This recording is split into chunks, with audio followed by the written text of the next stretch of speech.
izinkan saya untuk pertama-tama mengucapkan terima kasih, syukur alhamdulillah kehadirat Allah Subhanahu wa taala karena telah diizinkan untuk bisa bergabung di acara webinar yang sangat luar biasa ini. Kemudian yang kedua, izinkan saya juga untuk menghaturkan, mengirimkan sholawat kepada manusia yang paling mulia di muka bumi, Rasulullah Muhammad SAW. Semoga Allah selalu melimpahkan rahmat dan karunia-Nya kepada beliau, keluarganya, para sahabat, dan juga kita pengikutnya. Sebenarnya ini saya waktu pertama dihubungi sama Pak Khalid itu agak-agak gelagapan gitu ya. Waduh, Pak Khalid, saya background-nya ekonomi gitu ya.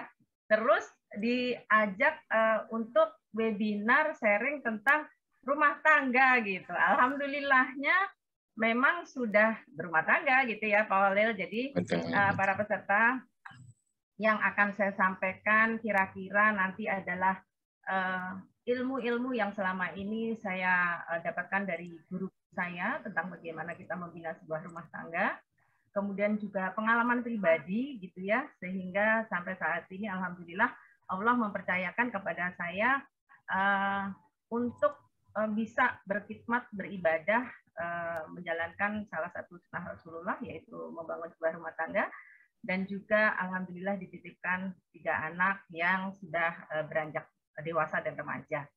Baik, Pak Holil, saya bisa izin untuk menyampaikan PPT melalui share screen ya, Pak Holil. Baik, silakan.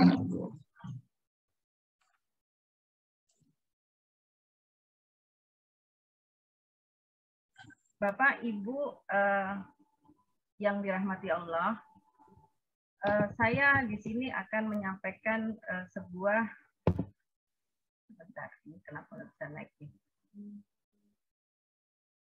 Sebenarnya ini adalah tip ya, tip yang kira-kira selama ini saya dapatkan dari guru-guru saya dan juga saya rasakan selama saya membina rumah tangga. Bagaimana kita membangun sebuah rumah tangga Islami, baiti janati. Kalau tadi di awal Pak Khalil menyampaikan, oh mohon maaf Pak Khalil, ini waktu saya berapa lama ya? 12-an. Maksimal 30 menit Bu, silakan. Oke. Kalau tadi Pak Khalil di awal menyampaikan bahwa cincin api pernikahan, waduh, api itu kesannya kok ya panas banget gitu ya. Nah, bagaimana di sesi kedua ini kita mencoba untuk bagaimana sih ciri-ciri keluarga yang baiti janati, kemudian yang tadinya cincin api tadi menjadi telaga yang menyejukkan gitu ya. Baik, langsung saja bagaimana kita membangun rumah tangga Islami atau baiti janati. Saya akan mengutip surat Ar-Rum ayat 21 yang sudah pasti kita semua familiar. Setiap kali undangan pernikahan pasti surat ini dikutip gitu ya. Dan di antara ayat-ayatnya ialah Allah menciptakan untukmu istri-istri dari jenismu sendiri agar kamu merasa nyaman kepadanya dan dijadikannya di antara kamu mawadah dan rahmah. Sesungguhnya pada yang demikian itu benar-benar terdapat tanda-tanda bagi kaum yang berpikir. Jadi memang tujuan kita berumah tangga itu Allah menyediakan kita untuk bagaimana kita bisa mendapatkan sakinah mawadah warohmah. Nah, rumah tangga yang sakinah mawadah warohmah itu seperti apa? Tujuan dari keluarga yang Islami adalah supaya kita tenang, kita tentram. Rumah itu menjadi baiti janati, menjadi surga sebelum surga nanti yang sesungguhnya di akhirat. Nah, kalau kita ngomong surga, itu kan berarti kita harus nyaman di rumah, kita merasa tenang di rumah gitu ya, kita merasa happy di rumah gitu. Bagaimana kita bisa mendapatkan kondisi ini ya ketika kita suami istri barangkali sibuk di luar rumah dengan berbagai problemnya, dengan berbagai masalahnya yang ada di luar. Nah, pas kembali rumah itu ngerasa adem, ngerasa tenang gitu ya, sehingga selalu merindukan untuk tiap kali ke rumah nggak bisa keluar rumah nggak bisa lama-lama nih, pengennya cepet balik lagi karena di rumah itu tenang gitu. Nah, bagaimana nih, pasti semua mengimpikan ini. Kemudian di dalam Quran surat Al-Fat ayat 4, nanti kalau untuk dalil-dalil yang lebih banyak lagi pasti Ustazah Dr. Ida nanti yang ahlinya ya Ustazah ya, jadi saya hanya mengutip dua ayat Al-Quran ini saja. Di dalam Quran surat Al-Fat ayat 4, ini disebutkan bahwa Allah lah yang telah menurunkan ketenangan atau sakinah di dalam hati orang-orang mukmin supaya keimanan mereka itu bertambah terus di samping keimanan mereka yang telah ada, di samping basicnya gitu ya. Kemudian di sini kita tahu bahwa sakinah mawadah warahmah itu harus diupayakan ya, tidak bisa ujuk-ujuk gitu ya, tidak bisa tiba-tiba, tetapi harus diupayakan. Diupayakan oleh siapa? Diupayakan oleh suami istri sebagai shareholder utama gitu ya di dalam sebuah rumah tangga. Kemudian landasan dari terbentuknya suatu keluarga yang Islami itu apa? Yang paling pokok utamanya adalah kita harus niatkan untuk ibadah kepada Allah Subhanahu wa taala. Jadi jangan salah niat nih. Begitu kita membangun rumah tangga, niat utamanya adalah saya ingin beribadah kepada Allah dengan rumah tangga ini. Jadi jangan niatnya supaya saya hidup tenang, supaya saya hidup bahagia. Kalau itu semua yang diniatkan, nanti takutnya kita akan mendapatkan kekecewaan karena di dalam kenyataannya, oh kok nggak seperti saya bayangkan ya, istri yang tadinya saya berharap ABC kok ternyata DEF. Demikian juga dengan suami. Tetapi kalau ketika kita sudah niatkan bahwa ini untuk ibadah, apapun nanti yang ada ujian yang akan kita temui ketika kita berumah tangga, kita akan kembalikan kepada Allah. Itu kunci utamanya gitu ya. Ini dari apa yang saya rasakan sampai sekian tahun membina rumah tangga, yaitu intinya adalah kita tuh sebenarnya hanya untuk ibadah gitu. Sehingga apapun yang terjadi di dalam rumah tangga, insya Allah ketika kita niatkan untuk ibadah kepada Allah, ada masalah, kita kembalikan kepada Allah, insya Allah akan menjadi tenang gitu ya. Kita kemudian menghadapinya juga dengan tenang juga gitu ya.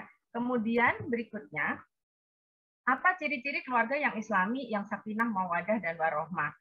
Ini sekaligus sebenarnya juga sebagai tip bagaimana kita membina rumah tangga yang sakinah, mawadah ini gitu ya. Kalau saya lihat peserta ini udah senior-senior nih sebenarnya Pak Olip, seperti tadi Bu Dr. Nurmiati Panggabean itu udah sangat senior gitu ya.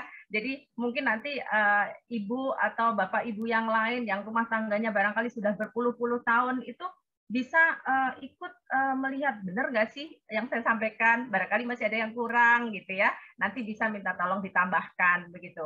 Kemudian di sini akan saya menyampaikan 8 ciri atau tips bagaimana kita membangun sebuah keluarga yang Islami untuk kita bisa menggapai baiti janati. Yang pertama, rumah tangga yang dibangun atas dasar ibadah. Tadi ya, niat pertamanya adalah saya berumah tangga untuk saya beribadah kepada Allah. Ya, sehingga ketika terjadi apapun nanti, ketika kita menemui apapun nanti di dalam kita menjalankan rumah tangga, itu kembalinya kepada Allah. Gitu. Jadi kita rumah tangga itu bukan seperti main bola ya. Kalau misalnya capek ya udah saya berhenti, nggak seperti itu gitu. Karena ketika kita berkomitmen kepada pasangan hidup kita, itu janjinya bukan hanya kepada pasangan kita, bukan hanya janji kepada keluarga pasangan kita, tetapi janji utamanya adalah janji kita kepada Allah. Kita diamanahi, suami diamanahi seorang istri. Itu janjinya adalah kepada Allah. Bagaimana seorang suami bisa menjaga istrinya ini dan yang kemudian nanti akan dipertanggungjawabkan kepada Allah. Demikian juga dengan seorang istri. Janjinya harus kepada Allah.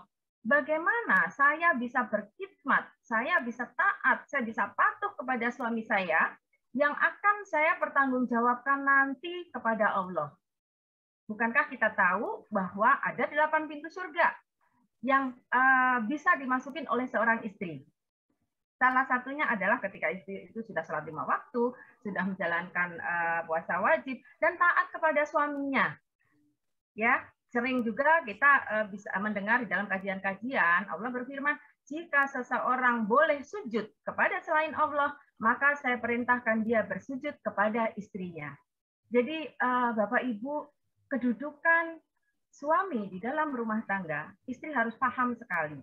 Ya, kadang-kadang di zaman modern ini istrinya barangkali sudah lebih pintar dan segala macam sehingga melihat atau merendahkan suaminya. atau kemudian kewajiban kepada suaminya itu tidak dilakukan. Nah, ini adalah kesalahan yang fatal yang akhirnya berujung kepada percecokan, perceraian dan segalanya, gitu ya. Jadi pertama dan utama adalah kita harus mendasarkan semuanya itu untuk ibadah kepada Allah. Ingat bahwa kita akan pertanggungjawabkan semuanya nanti ketika kita di yaumul kiamah, ketika ada hisab di hadapan Allah. Yang kedua adalah terciptanya internalisasi nilai-nilai Islam kepada setiap anggota keluarga. Bapak Ibu, ketika kita membangun sebuah hubungan di dalam rumah tangga, suami dengan istri, istri dengan suami, suami istri, Bapak Ibu dengan anak-anak, itu kita harus selalu membawa nilai-nilai di dalam nilai-nilai Islami di dalam interaksi itu. Istri menghormati suami, suami menghargai istri, anak-anak patuh kepada orang tua.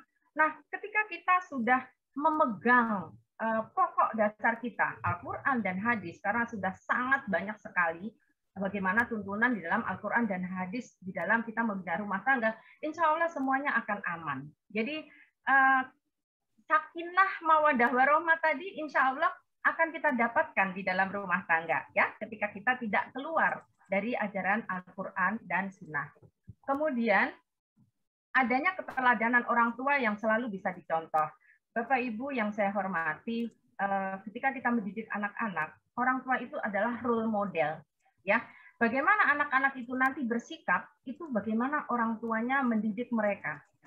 Ini saya perhatikan sekali dan saya yang amati di lingkungan saya juga ini sangat bermanfaat untuk siapa yang sedang atau memilih pasangan hidup, baru mau membangun rumah tangga.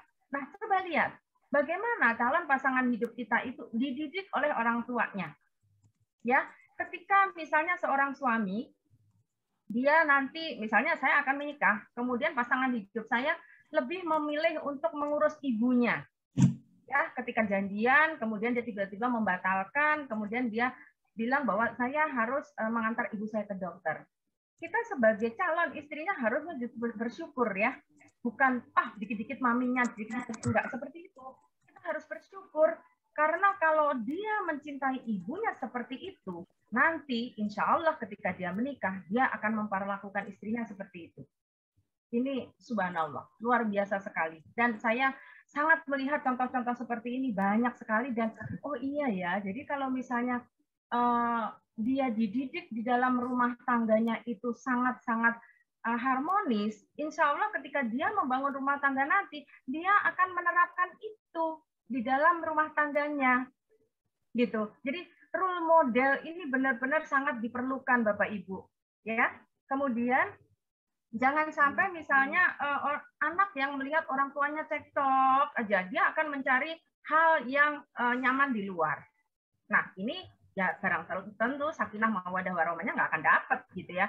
Karena dia ketika pulang, dia ngeliat orang tuanya cekcok, atau dia ngeliat orang tuanya diem-dieman. Nah, sekarang nih, banyak sekali anak-anak muda yang lebih memilih untuk waktunya banyak dengan teman-teman di luarnya. Nah, kita harus introspeksi nih, anak-anak kita bagaimana? Kalau anak-anak kita lebih sering main di luar daripada lama diam di rumah, kita harus introspeksi sebagai orang tua. Ada yang salah nggak ya dengan kita berdua? Apa ya yang salah dengan kita berdua sehingga anak-anak kok nggak betah di rumah?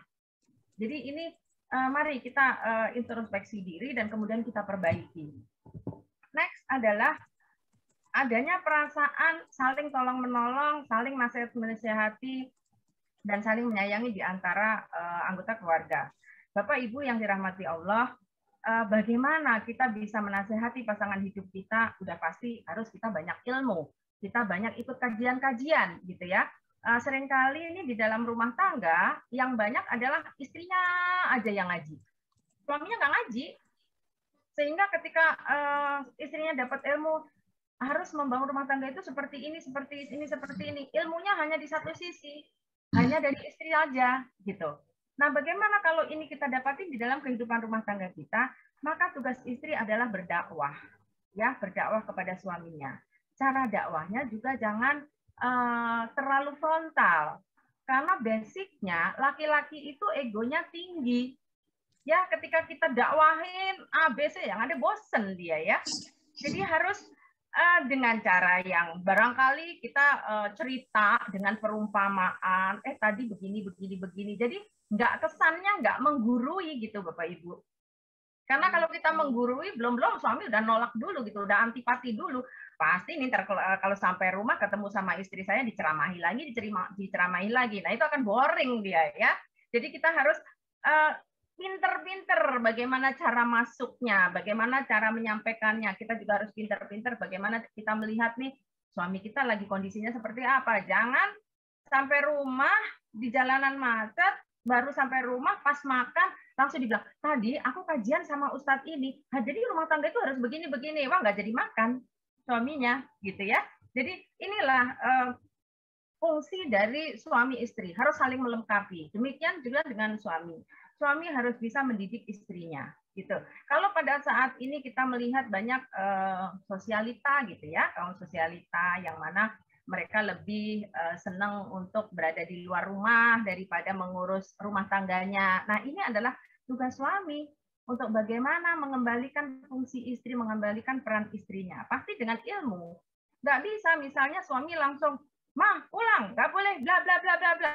Yang ada istrinya bete, gitu. Jadi bagaimana caranya, cara penyampaiannya? Bahasa ini adalah sangat-sangat penting.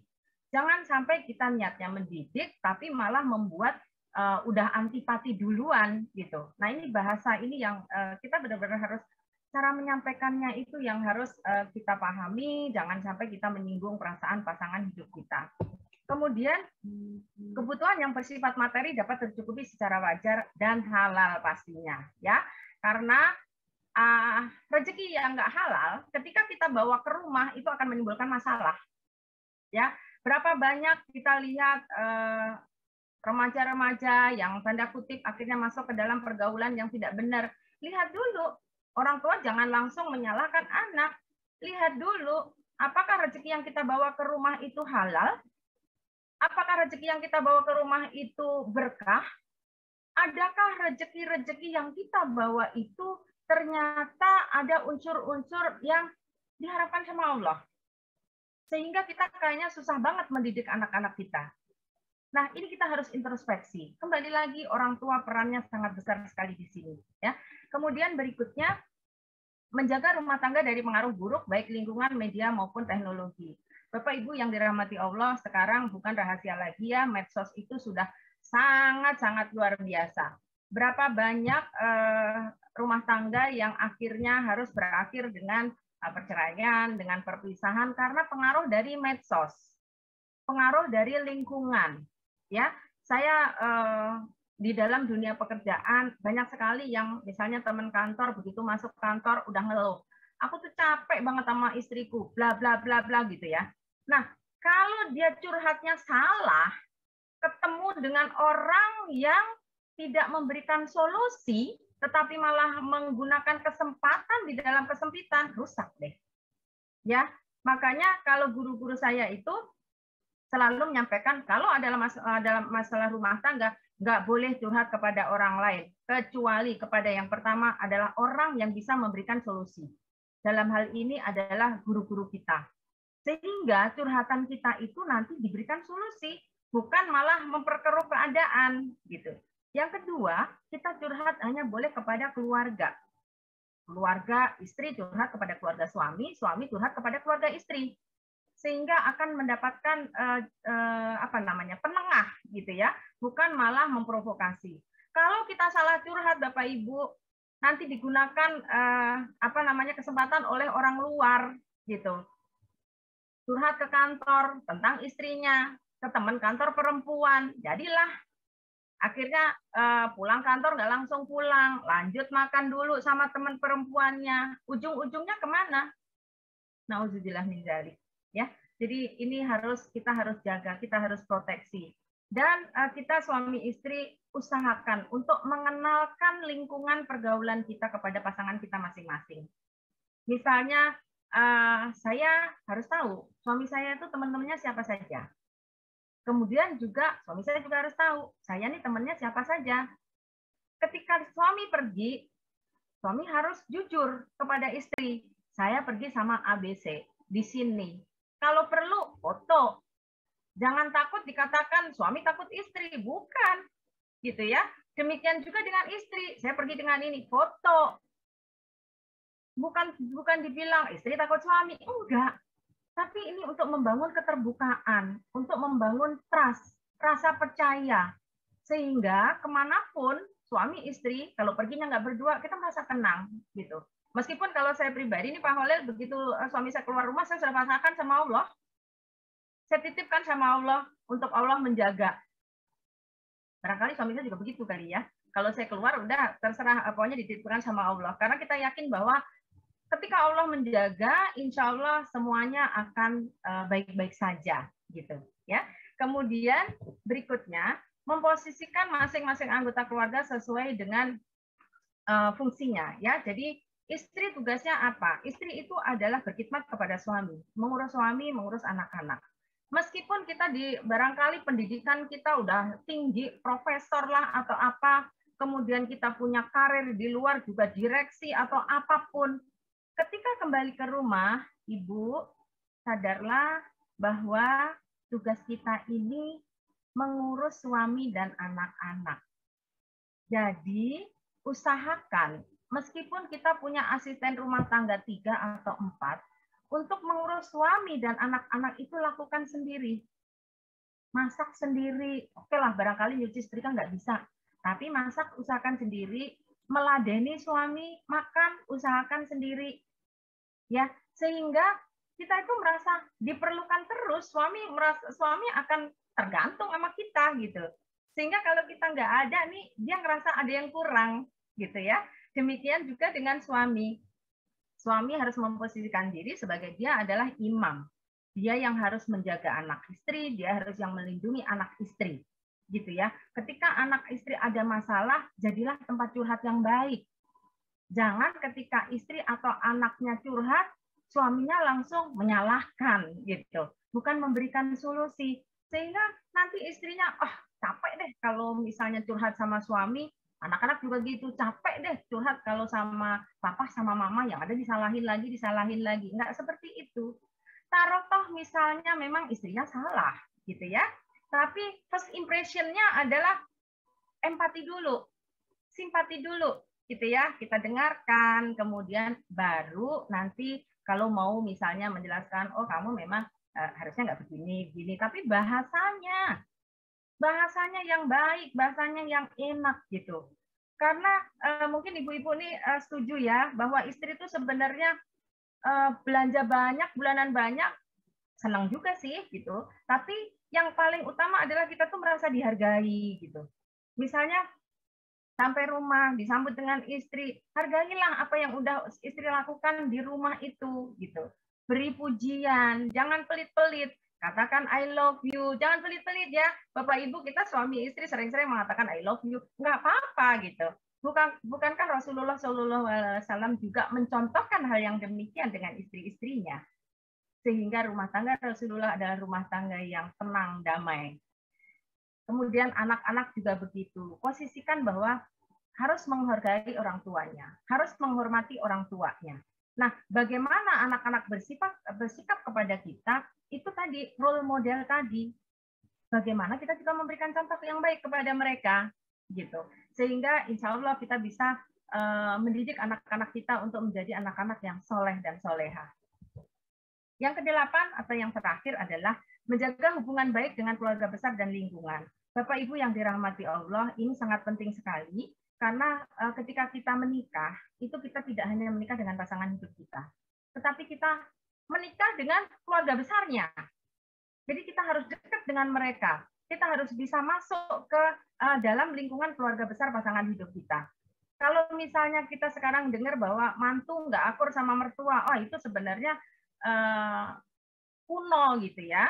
Yang sekarang justru harus menantu itu harus harmonis dengan orang tua dari suami, harus harmonis dengan keluarga dari suami gitu, sehingga kita bisa merasa dekat. Jadi kita bisa tahu, barangkali kan kita sebelum menikah kenal sama suami berapa tahun sih gitu ya, mereka lah yang tahu sejak kecil bagaimana suami kita, suami pun demikian, mereka lah yang kenal sejak kecil bagaimana istri kita, sehingga dari mereka kita belajar banyak bagaimana kita men-treat suami atau istri. Dia bagaimana kita menjaga atau bagaimana kita merawat, mengurus pasangan hidup kita.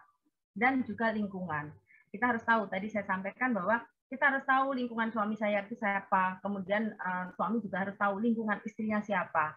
Gitu. Sehingga kita bisa mendapatkan gambaran bahwa ketika suami atau pasangan hidup kita keluar rumah, kita udah tahu, oh mereka berada di lingkungan orang-orang yang baik, insya Allah. Itu kemudian barangkali terakhir saya simpulkan saja, bahwa untuk kita membangun sebuah baiti janati, dibutuhkan usaha yang keras Bapak Ibu, jadi tidak ujuk-ujuk, tidak itu given from Allah gitu, enggak ya. Jadi kita harus benar-benar usaha dengan keras, kemudian kita harus selalu menghadirkan Allah di dalam kehidupan kita berumah tangga. Karena tadi kita harus niatkan bahwa kehidupan rumah tangga ini adalah ibadah untuk Allah. Kita niatkan untuk itu. Ketika kita sudah menghadirkan Allah di dalam segala aspek kehidupan rumah tangga, insya Allah semuanya indah. Karena kita akan melakukan hal-hal yang Allah mau. Dan kita tidak akan meninggalkan hal-hal yang Allah tidak mau. Dan dengan niat, kemauan, dan kerjasama di antara sama anggota keluarga, maka insya Allah Baiti Janati bukan hanya sebuah slogan, Baiti Janati bukan hanya sebuah cita-cita, tetapi Baiti Janati insya Allah akan kita dapatkan dengan ridhonya Allah Subhanahu wa Ta'ala. Saya rasa itu saja Pak Khalid yang bisa saya sampaikan, dan jamaah semuanya. Mudah-mudahan ada manfaatnya. Sekali lagi pasti banyak kekurangan ya dari apa yang saya sampaikan, tapi minimal inilah tip barangkali yang bisa diaplikasikan, tidak hanya bagi kita yang sudah berumah tangga, tetapi juga bagi para calon pasangan rumah tangga yang baru, gitu ya. Kira-kira bahwa intinya kita itu harus niatkan rumah tangga itu untuk ibadah. Itu saja. Demikian, kurang lebihnya saya mohon maaf. Wabillahi taufiq wal hidayah. Wassalamualaikum warahmatullahi wabarakatuh.